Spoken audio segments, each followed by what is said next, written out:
Draymond, I take it you're looking at the Raptors' offensive rebound numbers there? No, I was looking at my 6 turnovers. What do you attribute the lack of boxing out tonight? Coach Kerr and Kevin both mentioned it was pretty glaring.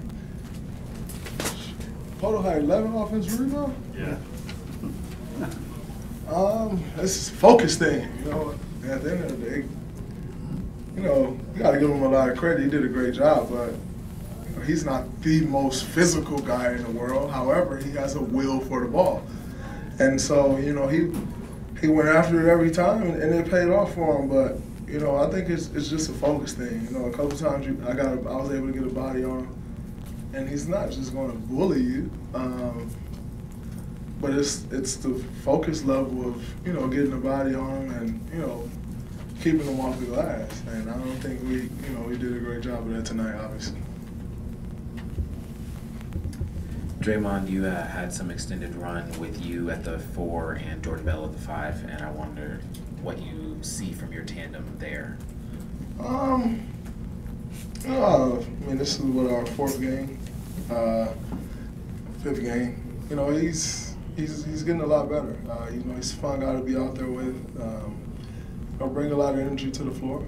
I think there's, you know, some things that, you know, he definitely needs to improve upon, as we all do. And he will, you know, over the course of time. But, you know, just having him out there all over the floor, you know, it's great, you know, being out there to try to coach him through some things. You know, it's always fun for me as well. So, you know, it's been enjoyable out there, you know, playing with him. You know, just kind of seeing, you know, where I can help him at and help him, you know, improve on some of the things that he needed to improve upon. Going back to those 6 turnovers, it looked like early, especially in the first half, you were trying to do those long outlet passes and they just weren't working. Was that a point of emphasis? Was that just something you thought might work? Just something. DeMar was like safety hiding behind everybody, and I throw it and he pop out. So, you know, a point of emphasis is to always push the ball. So, you know, I just got to use my dribble more. When I push the ball and get out in transition, you know, we're tough to beat. You know, so just got to use my dribble.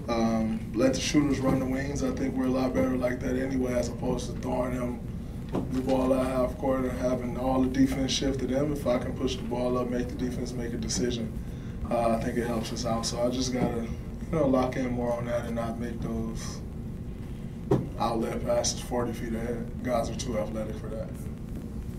What do you think it'll do for you guys, just to pull out a game that was so ragged like this where you made so many mistakes? I mean, turnovers, fouls, you know, offensive rebounds by the other team. I mean, can it really provide some sort of spark to pull out a victory from what looked like a defeat?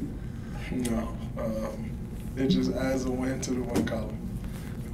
You know, we're a championship team. We don't need, you know, some hope or some feel-good situation. You know, we fought, and you know that's what we expect ourselves to do. You know, fight each and every time we step on the floor, and when we do that, you know, we give ourselves a chance to win every game. So it's no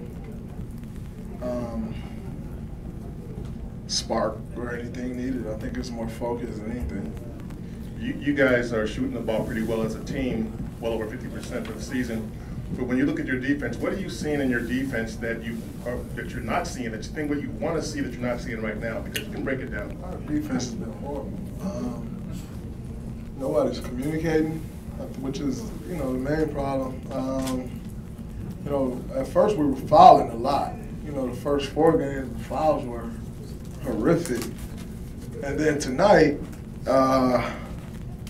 we fouled a bit early, and then we cut back on that and turned the ball over. You know, and it's hard to defend that. So, you know, you cut those 17 turnovers down from 17 to 12. You probably take away 9 of those points, and it's a completely different defense. So we just got to put everything together. You know, we was able to cut back on the foul, and turnovers were horrible. So.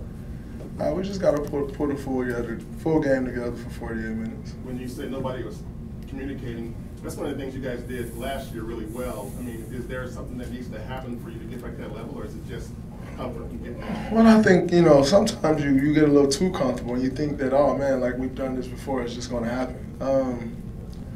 And, you know, game 40, a switch may be seamless, you know, but game 5, you need to communicate a little more. So I think we just got to, you know, build the right habits, get back to doing that, understand it, know that it's a problem, and try to correct it. So Monty kind of took my question, but Coach said your physical conditioning is good. He's worried about your mental conditioning, and as somebody who often handles the mental part of the team, how do you get that straightened out? It happens, you know. It'll come. I think, you know, I'll be fine. Do you agree with that? Mental conditioning is the thing that you're lacking now. For me? Well, the team, not you. Oh, yeah. I mean, you look at the mistakes that we're making. It's definitely not physical. You know, it's very mental. You know, as I spoke of the box outs. You know, it's more mental than physical to do it every time. You know, the turnovers. It's more mental than physical. And communication is definitely mental and not physical. So, you know, I think it's definitely a mental thing. Like I said, it's something that we just need to lock in and focus more on. Great, thank you. We have plays ready now. We'll get them